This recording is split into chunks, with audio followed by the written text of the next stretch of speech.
এক ভদ্রলোক 30 বছরের চাকরি জীবন শেষ করে রিটায়ার করলো। তার বন্ধু তাকে জিজ্ঞেস করলো, হ্যাঁ রে, চাকরি জীবন শেষে রিটায়ারমেন্টের পর কি পেলি? তিনি বললেন, একটি আমার ব্যাংকের টোটাল স্টেটমেন্ট, কি পেলাম তার হিসেব।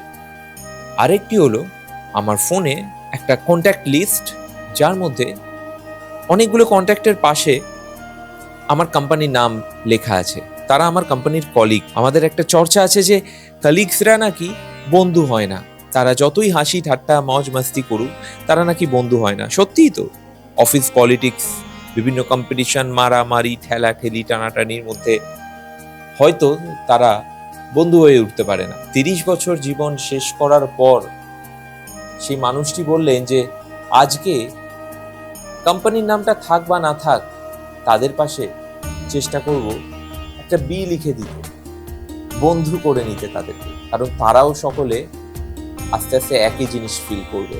ঠিক তাই নয়? আমাদের স্কুল লাইফের বন্ধুগুলো, কলেজ লাইফের বন্ধুগুলো, তাদের সাথে কতটা দিন কাটাই? 10 বছর, 5 বছর। কিন্তু আমাদের অফিস লাইফের যে বন্ধু বান্ধবগুলো রয়েছে, তাদের সাথে হয়তো আরো বেশি দিন আমরা কাটাই। দিনটা বেশি হোক বা কম, তাদের সাথে কম্পিটিশন বেশি হোক বা কম, সবকিছুই, কিন্তু সব কম্পিটিশন, সব যুদ্ধ, সব মারামারি ধাক্কাধাক্কির মাঝেও কোথাও গিয়ে কিছু মানুষের মধ্যে এমন সম্পর্ক থেকে যায় যেটাকে বলা হয় বন্ধুত্ব। তো তোমরাও কি এমন ফিল করো তোমাদের অফিস জীবনে বা কলেজ জীবনে? অবশ্যই কমেন্ট এবং লাইক করে জানিও। আর আমার সাথে বন্ধুত্বটা রাখার জন্য অবশ্যই চ্যানেলটি সাবস্ক্রাইব করে নিও।